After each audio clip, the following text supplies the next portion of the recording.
Tonight on News 5 Live, optimism as Belize begins its ascent out of economic hardship. BDF on Coast Guard violence leaves one man dead and another man injured. An uptick in the number of vaccinations ahead of new October 1st regulations. Dr. Melissa Diaz says more kids are getting vaccinated. And the Guatemalan president speaks on the territorial dispute with Belize at the UN. Details of these stories and more coming up in tonight's newscast. It's a fact that you can access unlimited services with Smart. Tired of being measured or cut off when you need to be connected? It's a fact that when you sign up for Smart's Plus plan, you get unlimited talk, text, and unlimited data. And it's a fact that you can sign up with your group of up to 5 members for Smart's Share plans and up to 40 members for Smart's Enterprise plans for unlimited talk, text, and data. Smart has the true unlimited plans. That's a fact. Be smart and live smart.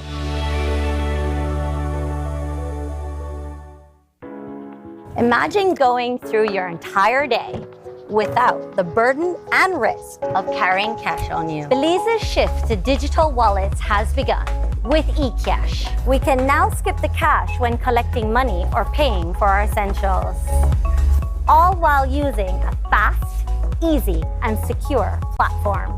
Simply add funds to your wallet via bank transfer or at an agent, and you're good to go. You will be able to make quick, easy payments simply by scanning QR codes. And best of all, it all happens just like that. Payments are as easy as clicking a link online or scanning a QR code.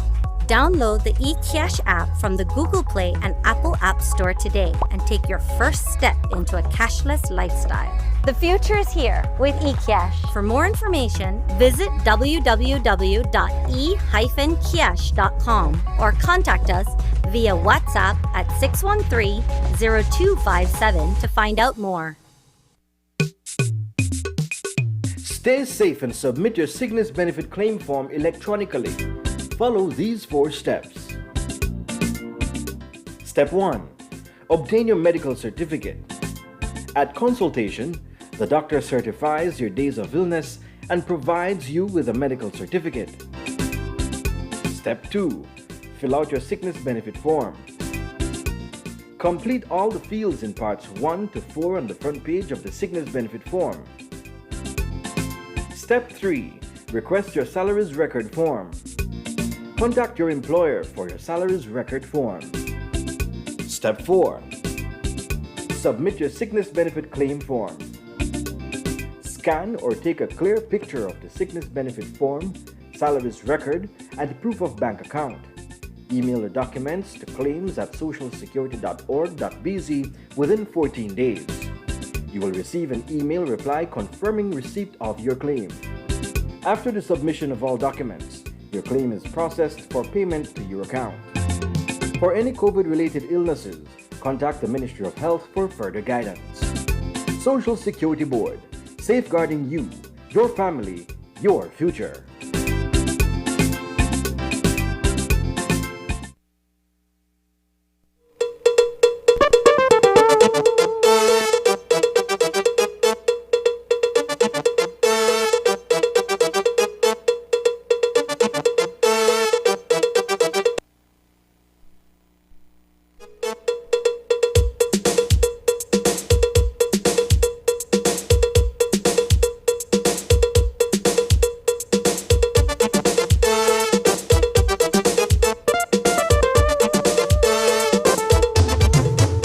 This newscast is brought to you by the Belize Bank Limited. Our country, your bank. Good evening and welcome to News 5 Live for Wednesday, September 22nd. I am Sabrina Daly. For a second time since the advent of COVID-19, Independence Day celebrations have been subdued, largely in part to an increase in cases across the country. On Tuesday, government officials, dignitaries, and other invited guests journeyed to Belmopan, where an official ceremony was held in commemoration of the 40th anniversary of Belize's political freedom. Among them was opposition leader Patrick Faber, who was reappointed to that office after being removed by fellow UDP parliamentarians 3 months ago. Faber delivered his address prior to Prime Minister John Briceño, who also delivered his maiden speech as head of government. News 5's Isani Cayetano takes a closer look at what was presented by both political leaders. Belize's 40th anniversary of being an independent developing nation comes at a critical juncture in its history. Stricken by an increase in COVID-19 infections, the country continues to grapple with a public health crisis.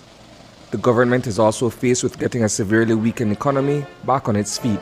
These are the most important challenges 4 decades after Belize gained its sovereignty. COVID-19 has tested us, changed how we live, how we work, and how we pray. It has tested our mettle by forcing drastic changes to our daily lives, not more so than having to keep apart from each other. It has kept our children away from school and their friends.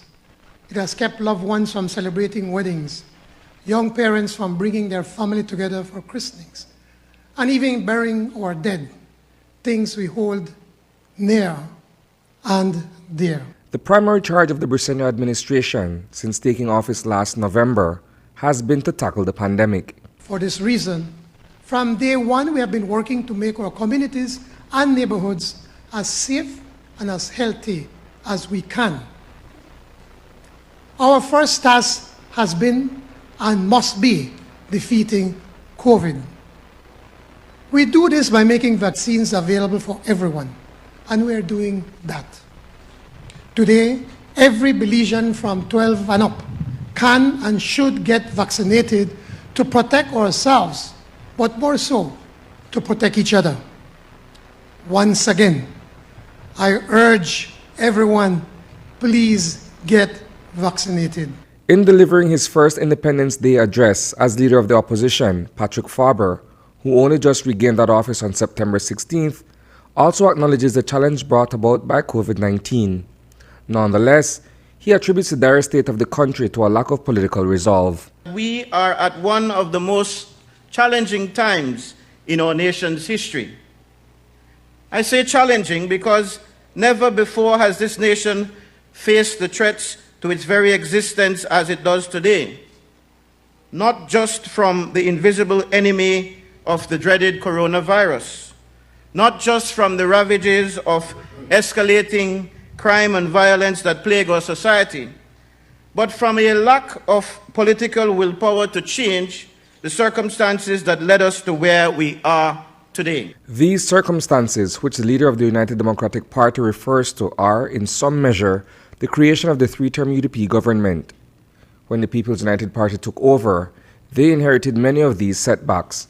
In 2020, in the midst of the pandemic, a new mandate was handed resoundingly to the People's United Party to do just that, to stand on the shoulders of these giants and to fulfill a promise to the Belizean people that a new course will be charted and that policies will be developed so that, as they promised, everyone can win. The backdrop of this shift in administration in itself was quite remarkable. Belize was enduring perhaps the worst set of economic conditions it has ever faced in its history. Our main income-earning industries were on their knees. To hear Prime Minister John Briceño tell it, the turnaround in the past 10 months has been significant, owing to various sectors, including agriculture and tourism.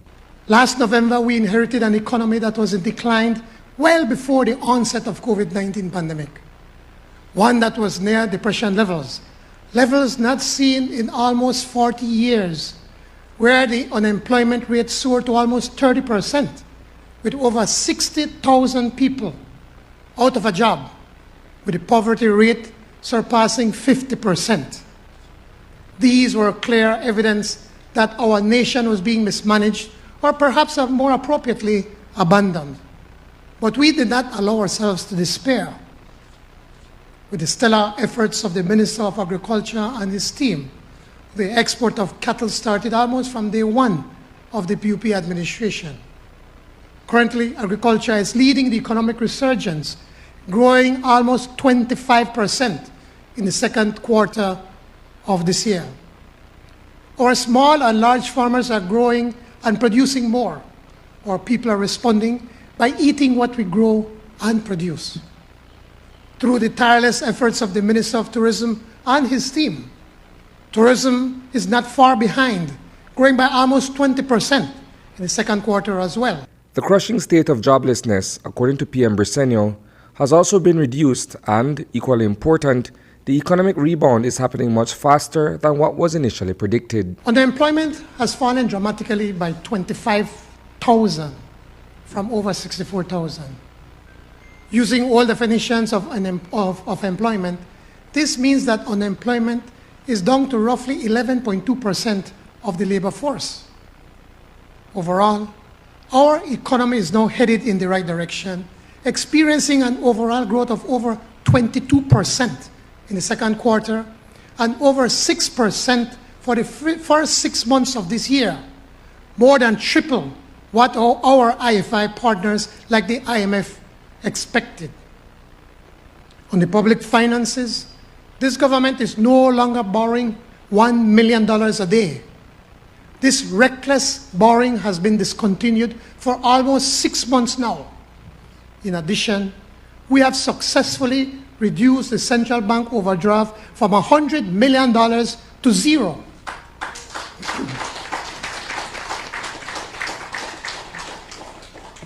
In other words, we are no longer paying any interest as we no longer owe any monies on overdraft with the central bank.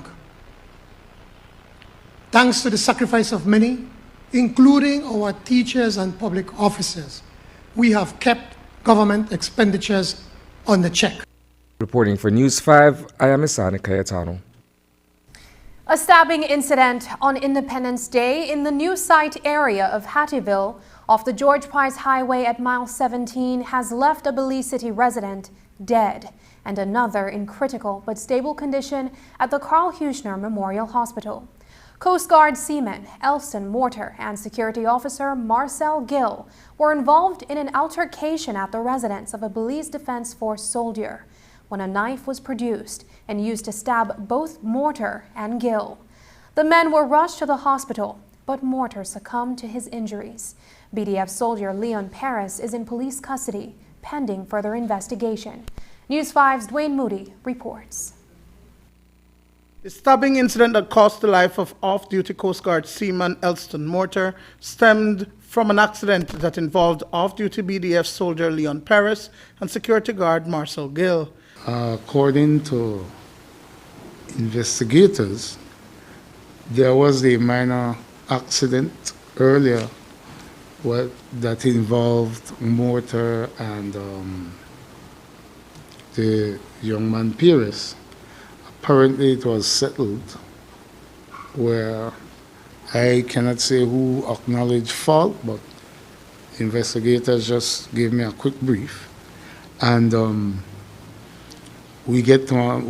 I got to understand that these men went to Paris' home after it was settled, apparently wanting to have a conversation.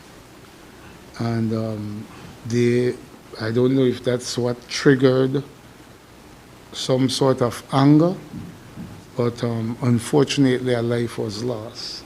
That visit to Leon Paris's residence ended tragically. At around 15 p.m., Morter and Gill were socializing at Gill's residence, where they went to another residence in that vicinity, Leon Paris, and argument ensued between Paris and Morter and Gill, where Paris pulled out a knife, inflicting that fatal wound to Morter and injuring Gill. Morter was pronounced dead at the Carl Huchner, and his body now awaits a post-mortem. Word of the incident spread quickly to the family. Darlene Morter was at home when she received the message through Facebook. Along with her father, she rushed to the KHMH, but by that time, Elston had already succumbed to his injuries. Darlene says anyone who knew her brother knows he had a phobia for knives. I could stay still in a shock, or even, I got the message, like I heard she said, well, you need to rush so and so because such and such has happened to your brother. He was stabbed, and my only question was, is he critical? Like, how is he? Because he left here from earlier in the morning to see his kids, right? And he was to come back to help my dad to fix his truck, me and my dad, and he was the one who took me over to the hospital where I met the guy that took the kind young man, one of his close friends, very close to him, who took him to the hospital and stayed the entire time to make sure that my brother, was taken care of as much as he could until he was pronounced dead. Mortar was a seaman working with the Belize Coast Guard for 5 years. He worked as an engineer and was an outboard mechanic. He was off duty at the time of the incident, but Captain Elton Bennett says it's a sad day for the military organization. A very sad day for the Belize Coast Guard. Seaman Elson Mortar was a good sailor. He made significant contributions to the Belize Coast Guard as an organization, and by extension to the maritime security in terms of providing all the necessary support that we give to the nation. Seaman Elson Mortar joined the Belize Coast Guard 5 years ago in 2016. He was a part of recruit intake number 8. The family wants justice because Ton, or Spoon as he was affectionately known, was not a person to get into trouble. He was all for his kids. He always said he wanted to make sure they got the best of everything, even things he couldn't get. He's not a problem. Some person, that any of us would know him as. So this is really a shocker for us because he's not a problem. Some person, he's a person. He always tried to resolve issue. He would find a way to get the issue resolved without having to have that whole drama with all the police and all that. I always talk to my brother. I always warn him that you have friends, but there will come a time that there will be certain things you are not able to stop. You can't just try to resolve everyone's issues. He was more like a peacemaker.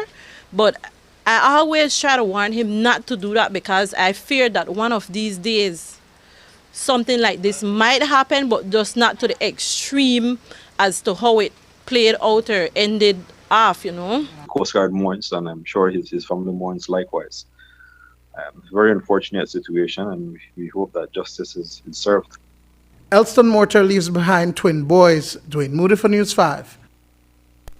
Mortar will be buried with full honors, and the Belize Coast Guard will provide financial support to his family and next of kin. Through access to an employee assistance program, members of the Coast Guard and his family can get access to counseling during this time of grief. There was a mid-morning murder in Ladyville today. Around 9:45 a.m., a vehicle was seen driving on Blue Marlin Drive, which is the entrance to the Vista Del Mar community. Shortly afterwards, shots were heard in the area. Police responded and found the body of 19-year-old Nicanor Furman. The Belize City resident was on the ground with gunshot wounds to the body. Furman was transported to the KHMH and pronounced dead. The incident occurred in proximity to a checkpoint on the Philip Golson Highway, just past Manatee Lookout. A San Pedro resident is clinging to life at the Carl Huchner Memorial Hospital following a shooting incident on the island on Tuesday evening. Noe Nelson Zetina was at the Sacachispas football field at the corner of Angel, Coral, and Buccaneer Streets with a friend when he was approached by a man who produced his licensed 9mm firearm and fired several shots in his direction. At least one of the bullets made its mark on Zetina's head. He was rushed to the KHMH, where he remains in a critical condition. ASP Fitzroy Yearwood says that the shooter is in police custody. Upon arrival, they managed to speak to the victim because he was not unconscious, where investigators revealed that sometime around 5:20 p.m., Noe was at the Sacachispas football field at the corner of Angel Coral Street and Buccaneer Street, socializing with a friend when he was approached by a person known to him, where that person took out a firearm, fired several shots towards him, causing his injuries. We have since detained that person along with the licensed firearm, and our investigators are trying to gather statements and do their best to see when and what charges would be levied against that person. Sir, so no information as to what triggered the shooting? None whatsoever as yet. But as soon as we get an interim report, I would be able to share that information with you. Late this evening, police arrested and charged Jairo Fernando Sandoval for the crimes of attempted murder, dangerous harm, use of deadly means of harm, and aggravated assault. Just after 4 p.m., there was another non-fatal shooting in the DFC area of San Pedro town. Information provided to us indicated that 26-year-old Gian Villatoro was shot to his left lower arm. He was transported to the San Pedro Polyclinic, where he was treated and released. Villatoro was taken to the San Pedro police station by the police to get a statement. Police continues to investigate this latest shooting incident. There was another loss of life on Independence Day, but up north in Corozal. 33-year-old Constancia Cano was found dead between miles 73 and 74 on the Philip Gosen Highway near Louisville Village. Constancia was reportedly traveling home from Concepcion Village to Santa Clara in a Dodge pickup driven at the time by Fabio Cano, when, according to Fabio, she jumped from the pickup to her death. The incident is under investigation because there is a report that the incident happened around 6:30 p.m., but was not reported to police until almost 3 hours later, around 9:30. Relatives also say that the couple was having domestic issues. Today, ASP Fitzroy Yearwood says that statements are being recorded. On arrival on the scene, they saw a red Dodge pickup, and about 10 feet off the highway, they saw the motionless body of Constancia Cano, 33-year-old, whose address is of Santa Clara Village. The initial investigation revealed that Fabio Cano, 54 years, cane farmer of Concepcion Village, Corozal District, was driving his red Dodge pickup truck when he alleged that Constancia opened the door and alighted the vehicle while the vehicle was still in motion. No? Investigators have been on that scene. They are gathering statements, and we'll leave it as that for now, because there were only 2 people traveling in that vehicle at that time, and one cannot answer for herself, so we will allow the investigators time to gather evidence and see what will take place at the end of the investigation. No? Is Mr. Cano in police custody? Well, I don't know if he has since been released, but I know initially he was detained and for questioning and also to acquire a statement from him. Coming up, a constitutional reform commission is introduced on Independence Day, and Guatemalan President Alejandro Giammattei discusses territorial dispute at the UN General Assembly.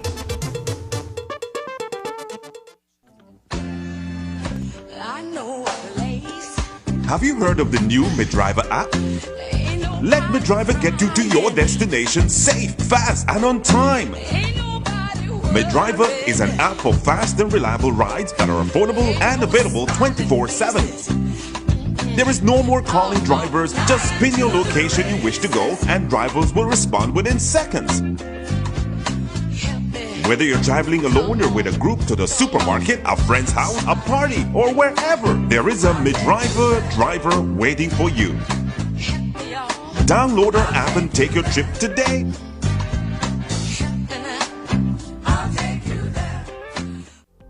In 2018, I was diagnosed with cervical 4A, stage 4A cancer. First, it was the size of a grapefruit. That's what the doctor told me. The kidney got enlarged. I couldn't do any chemotherapy because of the kidney. So I had to do only radiation. And I did my first session of 25. And then when I finished with the 25 sessions, I went back, she checked it, and she saw 4 centimeters.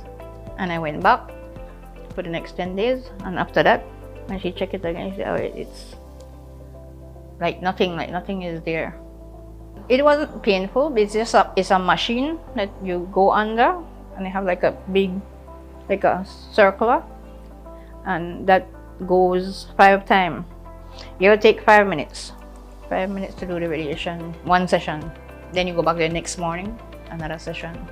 Well, I personally will highly recommend Galenia Hospital because of its good services, friendly staff, the doctors, very caring. Well, I just want to thank them for everything that they have done for me, you know, the staff and the doctor, especially Dr. Jamie, because she was my doctor for the radiation. No?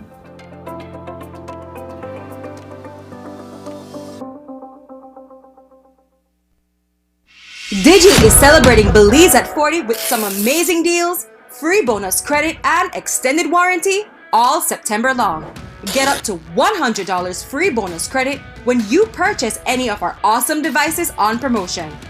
Get unbeatable deals on Amazon and Alcatel tablets, MiFi, and so much more. Digi is an authorized Samsung reseller. All Samsung devices now come with 1-year warranty, available countrywide. For more information on these and all other unbeatable September offers, visit our website at www.livedigi.com/September-deals. What can't be seen but protects us from the sun? It's key for our survival. Plants, animals, everyone. For many years, we didn't realize our fridges and hairstyles were harming it. But 35 years ago, we started fighting to protect it. We're talking about the ozone layer, the huge hole we created, and the Montreal Protocol that was put in place to fix it. We've achieved so much through this global treaty.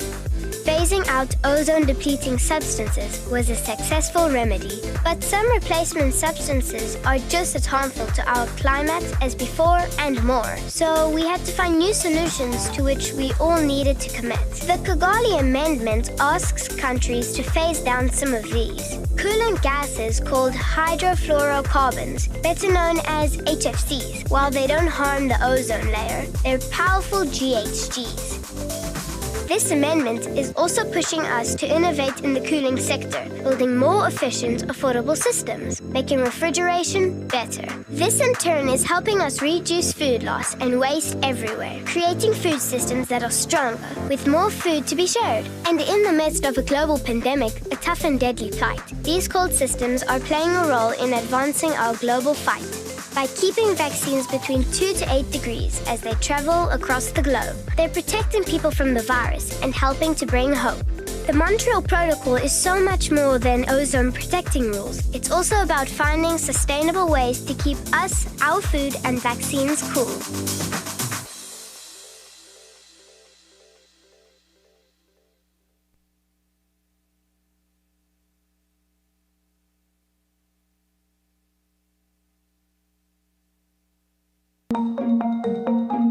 Over the years, vaccines have protected us from serious diseases like whooping cough, chickenpox, polio, measles, and others.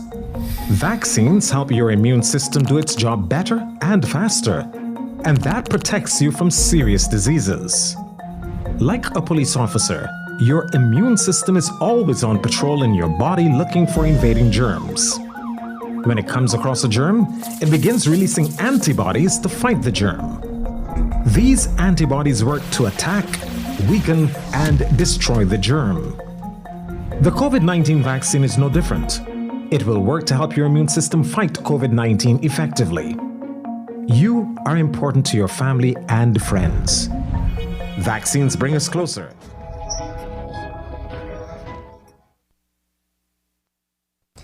The issue of constitutional reform has been on the table for quite some time. And while both political parties have discussed the need to improve the existing laws in an effort to stomp out corruption, the Briceño administration has introduced a constitutional reform commission. It was announced on Tuesday that the task force will be established before the end of next month, and its members will serve a 1-year tenure. This is why, for my government, ending corruption is not a slogan, It is a demand we have heard loud and clear from the Belizean people across the length and breadth of our nation. It is too a requirement for the successful growth and development of Belize. It is the foundation of our social justice agenda aimed at addressing poverty. We will make government more accountable and transparent by reforming the oversight structures and reviewing the Belize Constitution to ensure that it meets the needs and aspirations of the Belizean people. Today, I am announcing our government's decision to appoint a Constitutional Reform Commission to undertake a comprehensive review of the Constitution, engage in national consultations, and make specific recommendations to the Ministry of Constitutional Reform for any changes deemed necessary. And I take the opportunity to invite the Leader of the Opposition to join us when we send you a letter to join this commission. This commission shall be appointed on or before the 31st of October and have a one-year term of office. The restructuring of Belize's external debt has been much talked about since it was first announced on September 3rd by Prime Minister John Briceño. Since then, additional details of an agreement with bondholders, as well as the Nature Conservancy to streamline the superbond payments, have been shared by the government of Belize. In his Independence Day address, PM Briceño delved further into the new superbond arrangement, as well as a 3-year moratorium loan payments to Taiwan. Our efforts in renegotiating the superbond are now public. As of September 14th, we have formally launched our offer at a deep discount of 55 cents on each dollar of outstanding bonds issued to bondholders. We still have some ways to get that across the finishing line, but we look forward to that day when we will finally be released from this noose hanging around our necks and to the substantial savings of almost $500 million to the government and people of Belize.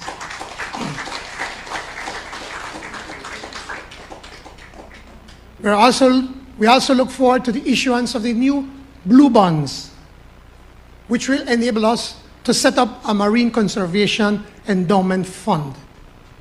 This fund in 20 years will grow to over $200 million Belize dollars and has been designed to ensure marine conservation project funding in perpetuity. If we are successful on this front, our debt to GDP ratio will be reduced by a full 12%, moving us towards a sustainable debt path. We'd also enjoy cumulative cash flow relief over the period of this PUP administration of almost $130 million. Our debt management efforts do not end there, however, as we explore other areas to restructure other government debt. In this regard, we are pleased to report that our close friend and partner in development, the Republic of China, Taiwan, has agreed to reschedule all 10 of our loans with them, amounting to more than $286 million, by providing a principal moratorium on these loans for up to 3 years. The ongoing 76th session of the United Nations General Assembly was opened on September 14th and is chaired by Abdullah Shahid, President of the General Assembly. Earlier today, Guatemalan President Alejandro Giammattei addressed the gathering of heads of state in New York City. During his presentation, President Giammattei touched briefly on the resolution of the territorial dispute with Belize, acknowledging the World Court's role in settling the long-standing issue between both neighboring countries. We reiterate that the International Court of Justice plays a vital role as the main judicial body of the United Nations, and we reaffirm our commitment to resolve in a permanent and definitive manner before this court the territorial and maritime and island dispute with Belize, a country with whom we would like to have a privileged relationship in order to peacefully resolve common problems. After the break, data shows 100% of the Customs Department and the tourism sector fully vaccinated. But first, here's a look at the latest COVID-19 figures.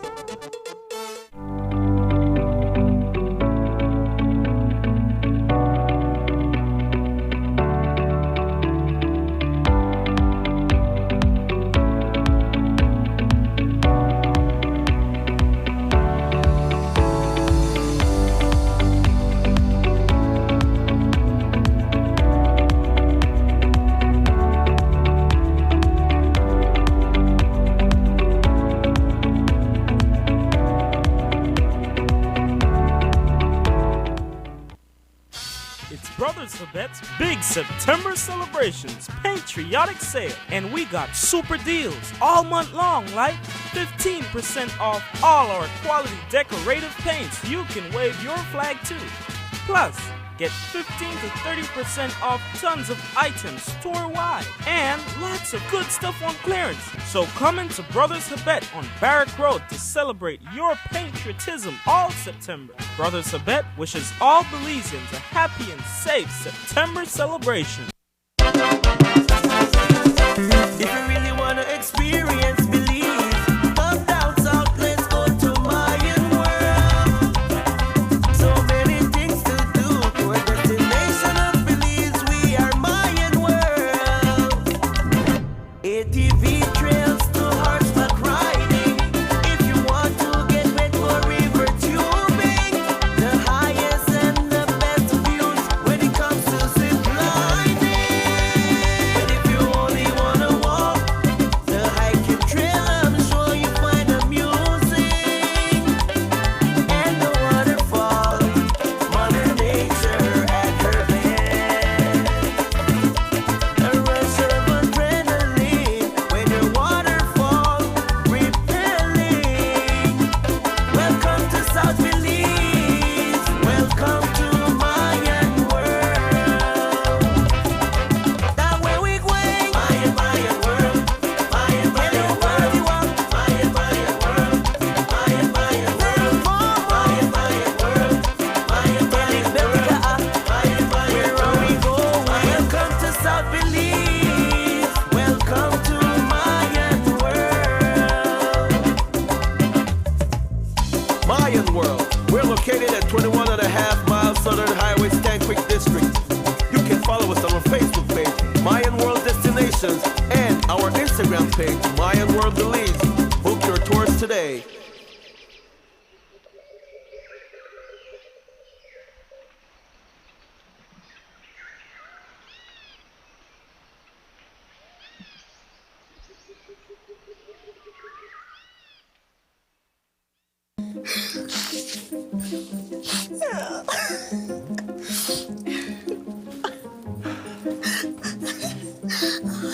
Macam mayan secret vape gel, good for chest pain, back pain, and joint pain. Maybe good for heart pain too. Mayan Secret Vapor Gel is a locally produced product that is excellent for deep penetrating relief from muscles, joints, and other body aches. It also offers great relief from cough and cold symptoms. Patrick! Why? This thing work. Rub up yourself. You need to use it. Mayan Secret Vapor Gel is available at grocery stores and supermarkets countrywide. The hurricane season is here. Are you prepared? Get the essentials you need to stay safe this hurricane season, such as plywood, tarp and rope, first aid kit, rubber boots, raincoats and rain ponchos, generator, portable radio and batteries, flashlight and kerosene lanterns. Weather the storm with these products and more from Benny's. Quality and savings.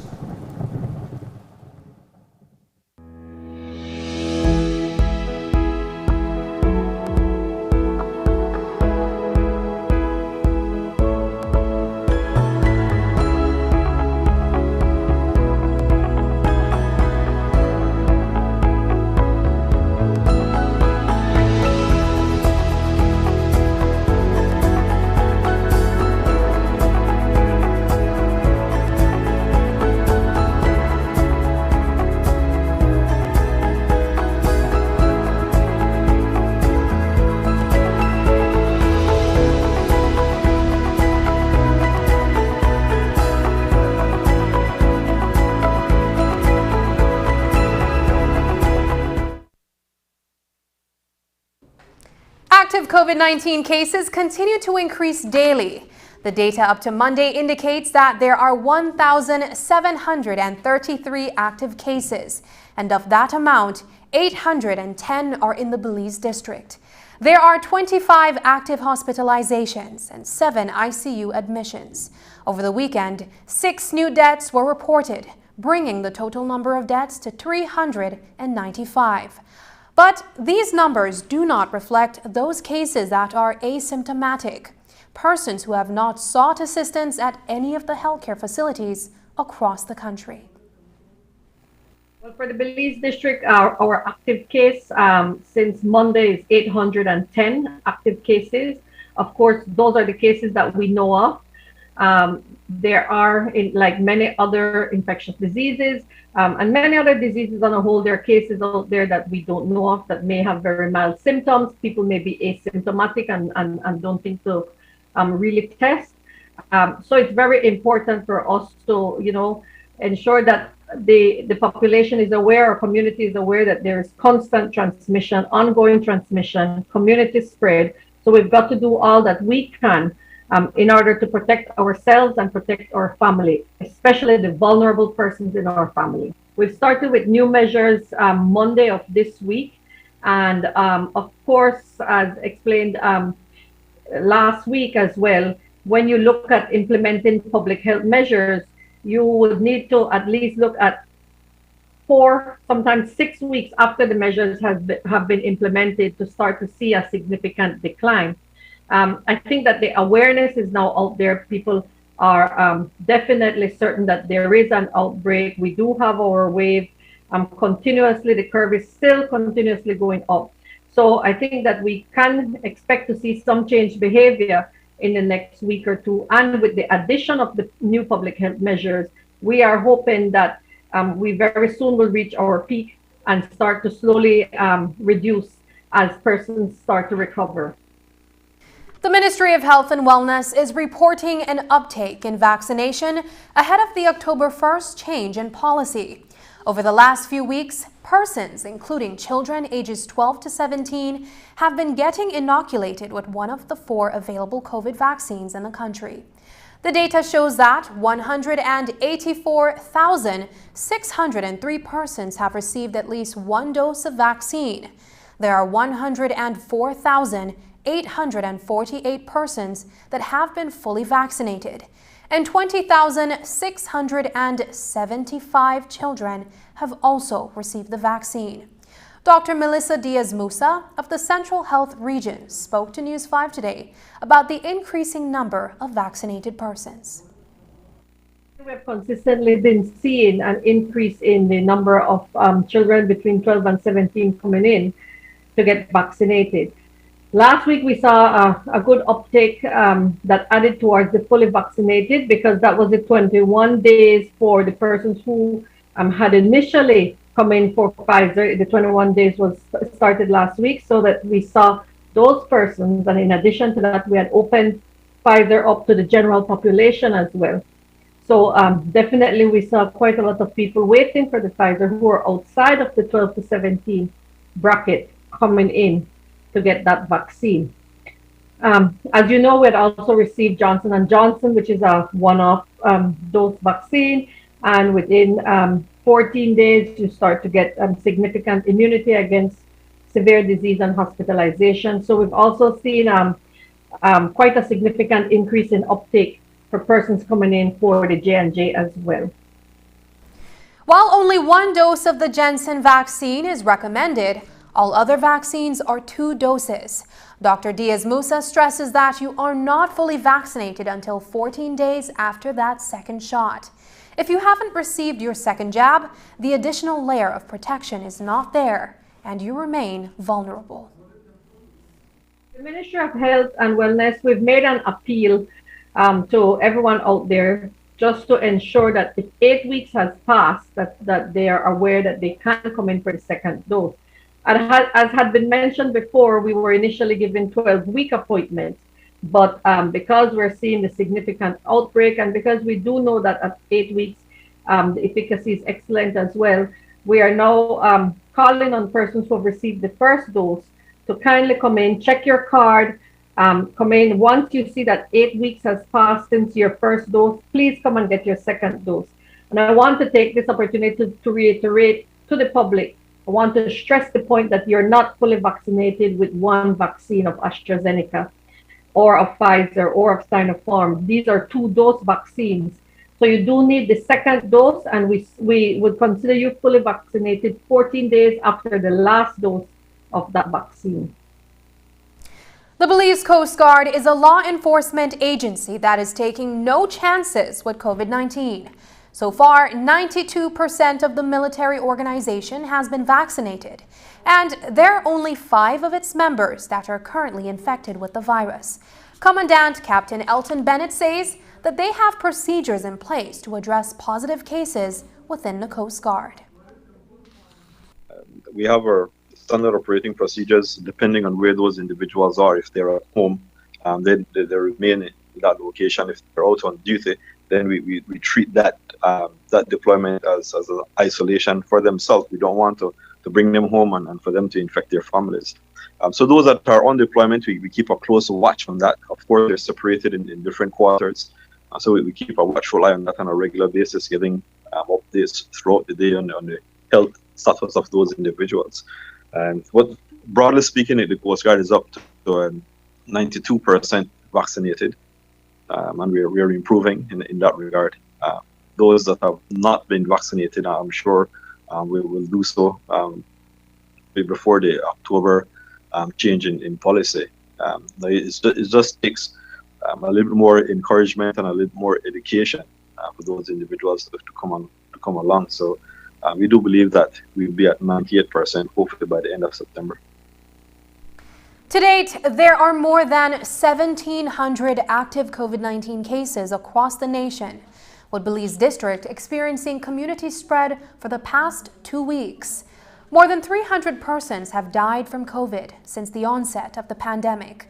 At the current rate, the health system is being overwhelmed with severe and critical COVID-19 patients. Tonight, 10 COVID patients are listed as critical inside the COVID unit at the KHMH. 5 of them are on ventilators. News 5's Paul Lopez paid a visit to the hospital's COVID unit to get a first-hand look at the situation. It is described as a hospital within a hospital for COVID-19 patients. 21 COVID-19 positive patients are currently admitted into the COVID-19 ward at the KHMH.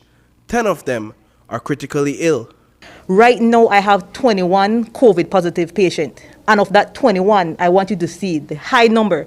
50% of those patients, which is 10, is severely ill, meaning that we have 5 patients on a mechanical ventilator and 5 patients on a high flow.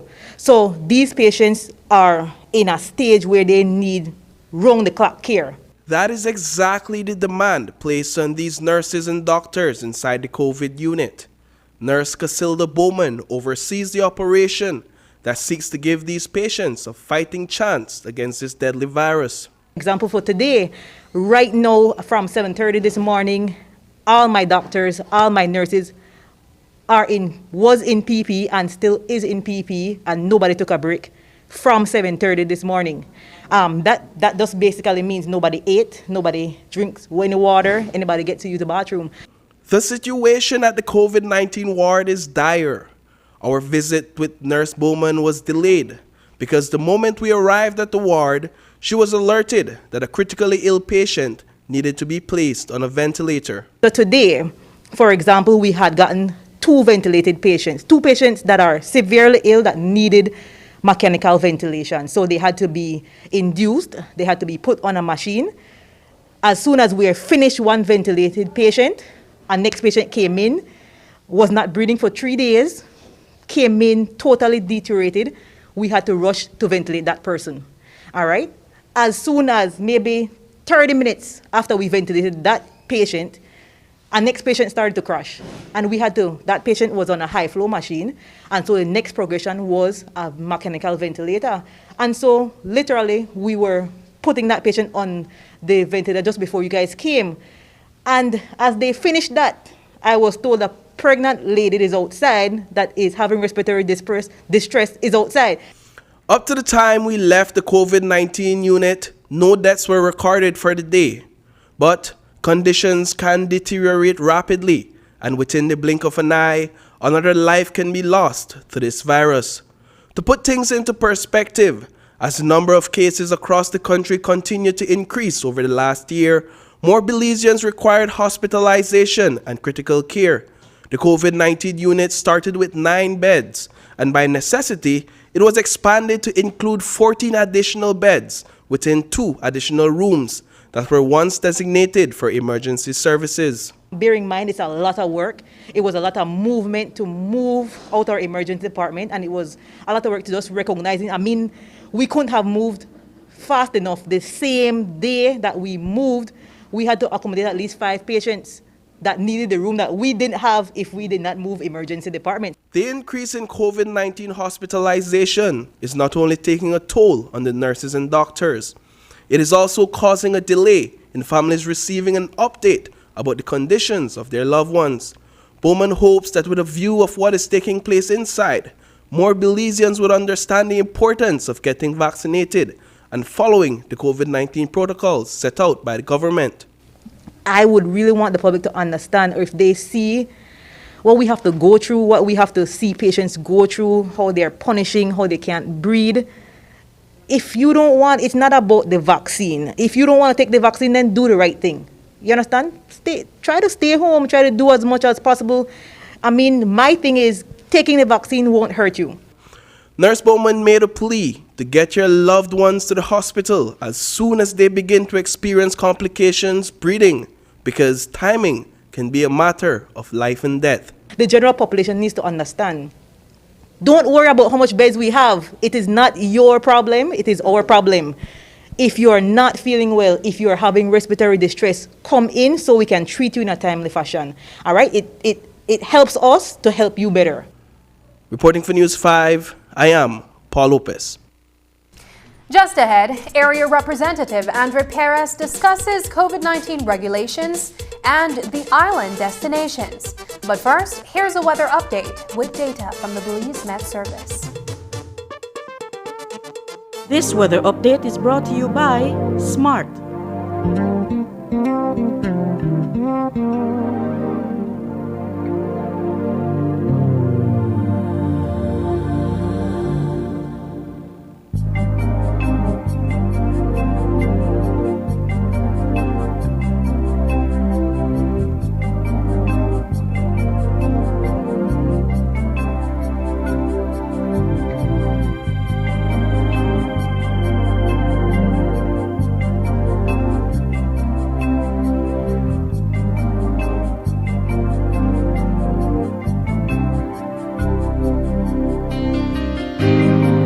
This weather update was brought to you by SMART.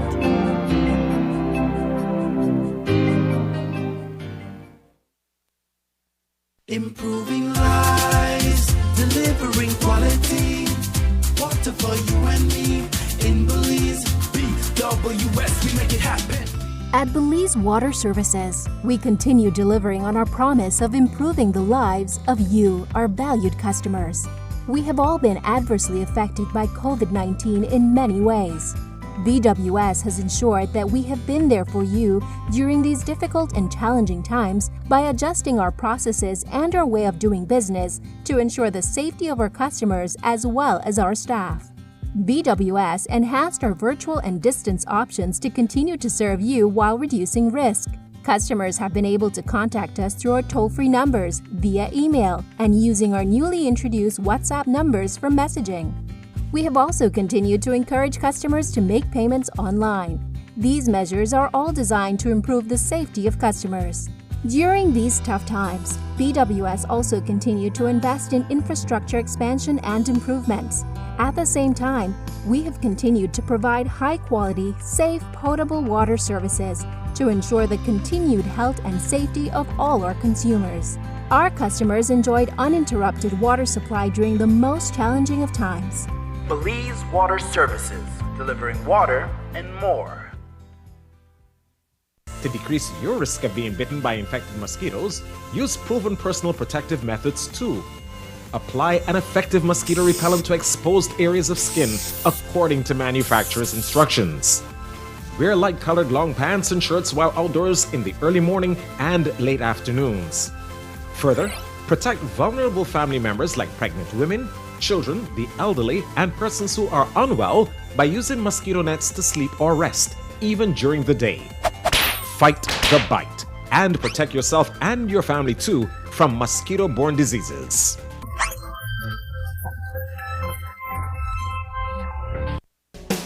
At Belize Diagnostic Center, we offer FDA-approved PCR testing for COVID-19. Get your results as quickly as 1 hour. Don't risk getting exposed to COVID-19 by going elsewhere. We take appointments, or we can come to your home or office using our concierge service with no additional fees. We have 10 locations countrywide. Call or WhatsApp us at 613-TEST. That is 613-8378 to schedule your test today. Smart continues to expand its internet coverage countrywide to help you live a smarter life. Our villagers are very happy. They are pleased to know that Smart went the extra mile to put a tower in our village so that our villagers can get live stream on their TVs and they can get their kids doing their online classes.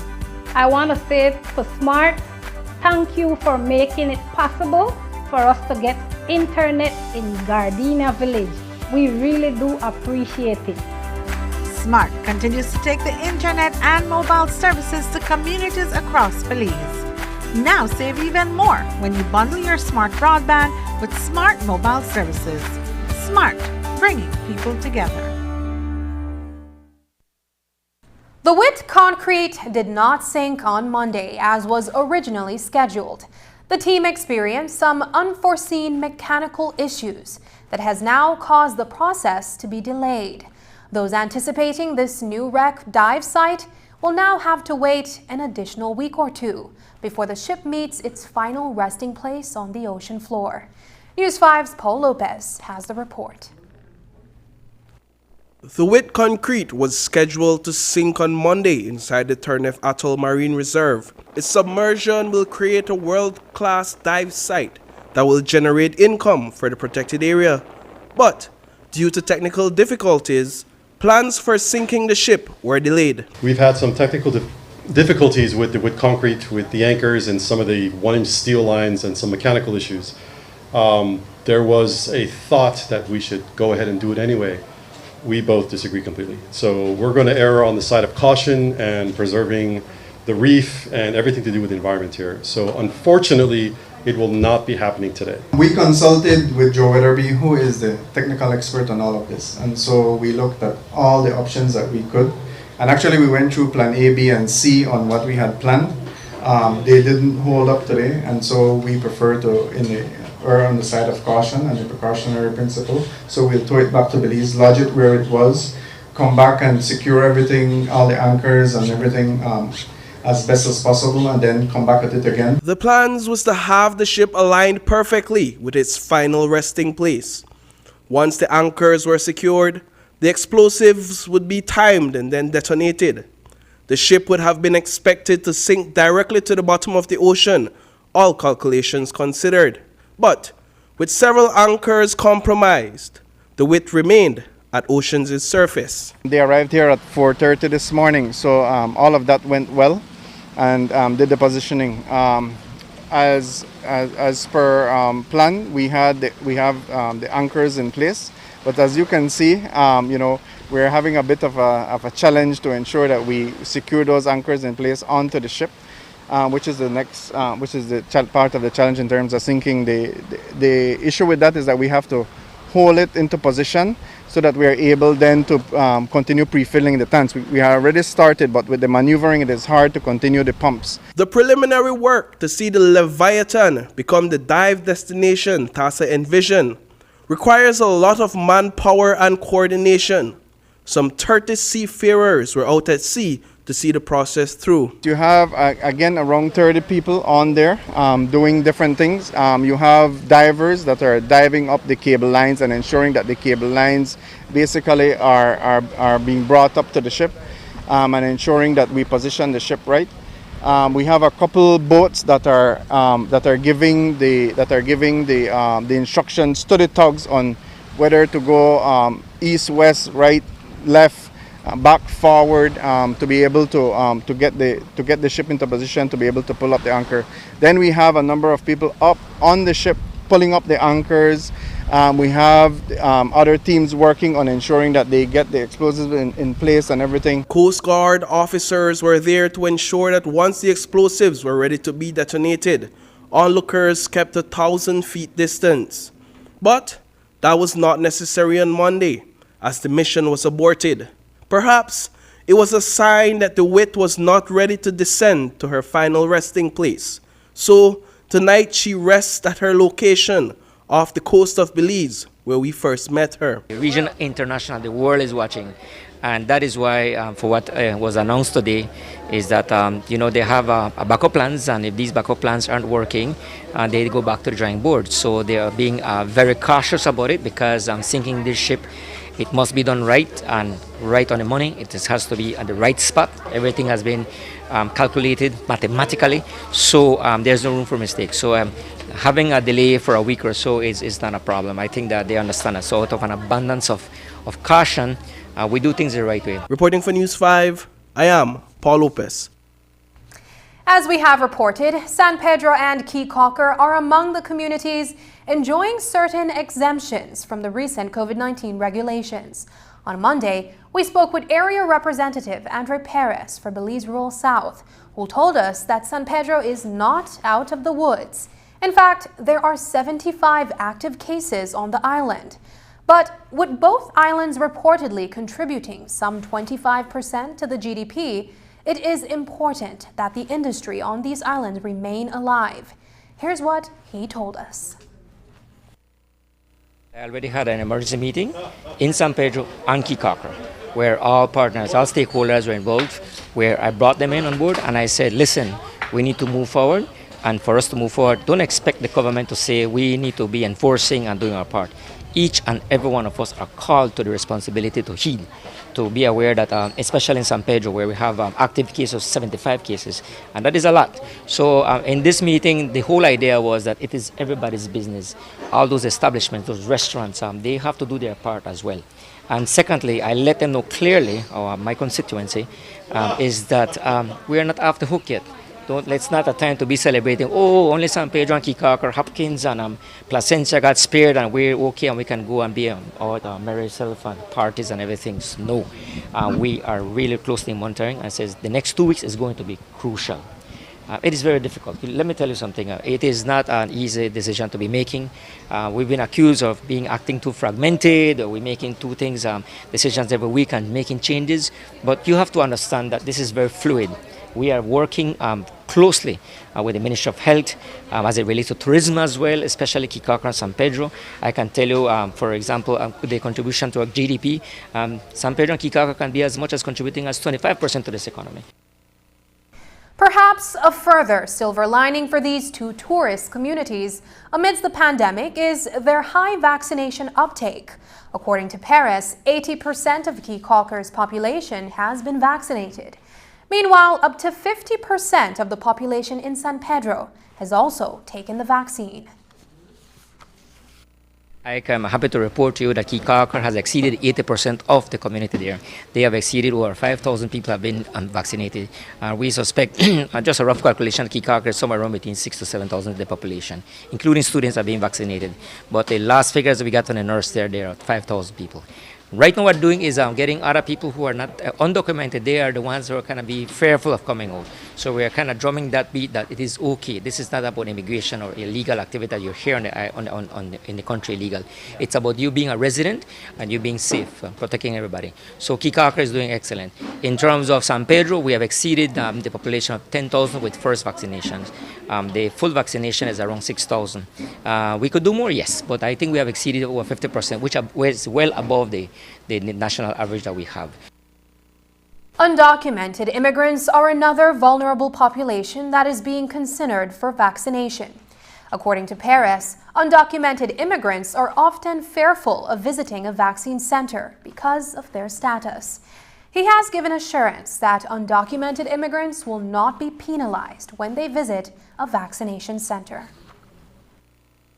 That is also another issue was discussed, is that at the national level we have to do it in Spanish and English, that letting our people undocumented, especially our Central American brothers and sisters who are undocumented, we have a responsibility to them as well. We are a country of standards that we respect our brothers and sisters in Central America, and in terms of this disease and this pandemic, right, it doesn't spare. It doesn't know if you're documented or not.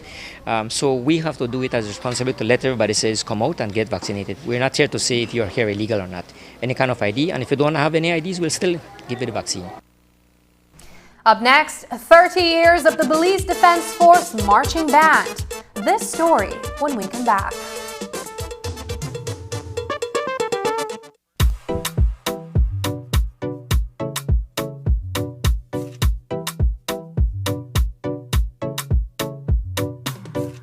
No make no sense at all. No kind of sense. That Belize video when I have that sign up there in a China for. That not in your Chinese at all, that in Spanish. You understand what it said then? Yeah. It said wear your face mask properly, cover your nose and your mouth. Will help prevent the spread of COVID to others. Together we could make Belize safe. Wear your mask properly over your mouth and nose to protect yourself and others. Together we can keep Belize COVID-19 safe.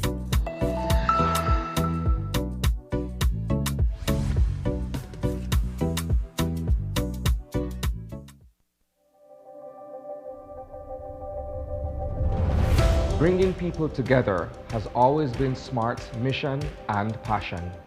That is why we are proud to have built a locally independent quality network from the ground up that spans the country with over 100 sites. We continue to add more affordable mobile data packages, broadband speeds, and voice services to meet your personal and business needs. SMART has set the standard of true competition with the most competitive prices on all services offered. We invite and welcome you to join the SMART family, where the value for your dollar matters. SMART will continue bringing new technologies, more affordable prices, network expansions, and people together. SMART, bringing people together. You've seen them providing musical accompaniment at official ceremonies across the country, especially during September festivities. The Belize Defense Force Marching Band has been in existence for well over 3 decades. Some of its oldest members have been committed to the band from a young age, like Ivor Cacho, who has served in the band for just under 30 years, and Captain Kevin Campbell, who joined the band at the age of 16.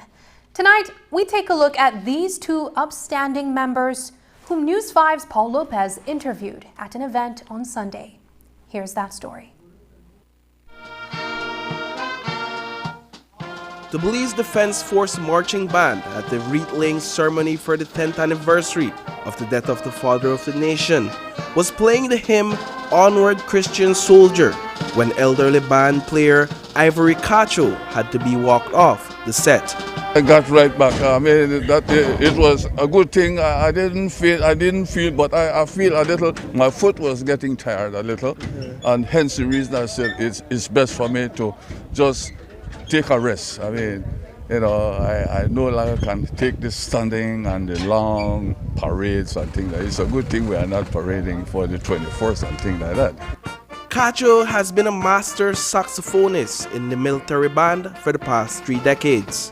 I have enjoyed this band for so many years. I have been enjoying this band when we go to camps, battle camps and things like that. The band was the one that make things happen, and we make joyful noise out in the forest. Another upstanding member of the BDF marching band is Captain Kevin Campbell. He joined the band at the age of 16. He is now the director of music. As a young man, there was this organization called the Boys Brigade, because I am Methodist. So I always had to be in church in my uniform. And then at the age of 16, I wanted to join the BDF and serve as a musician. And that's where it all started for me. I joined the band of the Belize Defense Force at 16 years old. and I've been in there ever since. I actually retired in 2015, and I got a new mandate in 2018, and so I'm back. Campbell expresses his love for Belize through his musical services. His passion is on full display when he is in director mode. It's humbling, but at the same time, as we ascend the hill and we reach points like that, like we had this morning, all of the hard work came together, and service to such a man, service to our nation, is more than fulfilling and satisfying to know that those that have gone ahead, our bandsmen that we've buried as well, that we do so in honor of them and in honor of our nation, Belize. Brigadier General Stephen Ortega is playing a pivotal role in seeing that a regular force band is established from this volunteer battalion and that his members receive formal musical training. As commander of the Belize Defense Force, he told us just how proud he is of the service these men have given to the nation. I've known Mr. Cacho basically since I joined the force, that he has been playing with the band. And he plays the sax, and he plays real good. He's one of the guys we call upon, and we can call him whenever. Not only for official functions such as this, when there's marching involved, but also when we have like dinner nights at the mess and other small functions. So we decided to have a regular force band, and that's why I asked Director Campbell to come in, and we commissioned him so that he can help guide the formation of this regular force band. And I must say that we're doing pretty good right now. We are getting quite a lot of younger folks in, and these young folks, they come in, they actually go through the normal recruit training as per every soldier, because they have to be a soldier first and then music second. Just as he got back in the lineup and continued playing for the official ceremonies on Sunday, Cacho says he's not quite ready to take his final bow. I can go on a couple more years. I still got a little wind left in me. I mean, probably a couple more years, but not more. But I mean, with the military, you go to a certain age, and then you have to bow out gently and leave. You know what I mean? Reporting for News 5, I am Paul Lopez. Belize has recently seen great representations on the international stage when it comes to pageantry. And Monday, Markeisha Young from Belize City was officially crowned Miss World Belize 2021. She will be representing the jewel in Puerto Rico in November of this year for the international pageant. That's 2 months away, and Young will be competing in various categories leading up to the live broadcasts of the pageant. News 5 was there and spoke with National Director Idali Saldivar, the new Miss World Belize and the first runner-up. I am extremely happy. I don't think there's a right word to describe how I'm feeling right now. I'm just proud of myself for putting myself back out under the light of pageantry and actually winning, and for the judges and the ILS Phoenix Foundation to have seen something in me to allow me this title and represent my jewel. So I'm really, really happy, and I'm really excited for the journey to start. I think the one thing that is going to be a bit tough for me is just leaving my family. I'm prepared to do the work. I tell Idali all the time, I don't care what I have to do, I'm going to do it. But I think the one thing that is going to kind of make me feel a little bit sad is going to be leaving my family and leaving my mom. I think the one thing that is going to be a bit tough for me and what I really need to work on would be the question and answer, because yes, I do sports, so I'm physically active and I'm physically prepared for that. I do modeling, I'm prepared for that as well. I sing a lot, so I'm prepared for that as well. I'm not going out there as, oh, Markeisha Young, I'm going out there as Belize with my country on my shoulders, and we're going to cement ourselves on that stage. Belize is coming. What really made me want to push and pursue, just even participating in the pageant was my team that I was working with. They were exceptional, and they made all my videos, my pictures, everything come to life. Do you expect to be recognized today? I did not. I was not ready, but I must say, you have to be prepared for everything. So even though I wasn't prepared, I'm still here, and I'm grateful to even have been a part of this amazing experience, and you guys will see me again. I feel like Belize has more to offer in pageantry, and there's so much more that I feel like I could contribute. Myself and my team, we've been working around the clock tirelessly just to get everything going.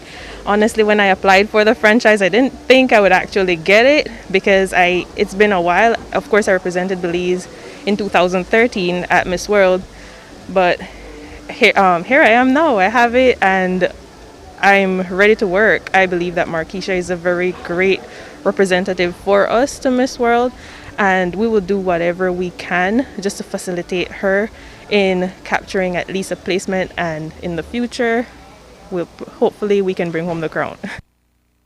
There is new leadership at the Belize National Library Service and Information System under the Ministry of Education, Culture, Science and Technology. And with that comes changes. Chairman Leroy Green is bringing cultural consciousness to libraries across country. And on Monday at the Leo Bradley Library in Belize City, the Creole culture took center stage where dance, music and food as well as poetry were showcased. News 5 spoke with Green about the initiative. The minister had a meeting with us and he said his vision for the libraries across the country is to turn the libraries into more attractive spaces by having regular cultural events which would attract young people, older people, artists, and people on the whole. And what he did, he asked that we could make these things celebrate the culture of Belize. So what you see happening here this morning is not only a celebration of 40th anniversary of independence, but a celebration of Belizean culture, of Belize. This morning we are featuring aspects of the Creole culture, but as time goes on, we are going to feature as many of the cultures of Belize as possible. So what you're going to see here this morning will be teaching of the steps of the Belizean Brockdown, teaching of how to make our Belizean Johnny cake, also some poems, some Belizean poems, and of course you hear Brad Padico performing in the background. So it's really a celebration of the people of Belize. While it is the first event, Culture Consciousness will feature other cultures in the various municipalities.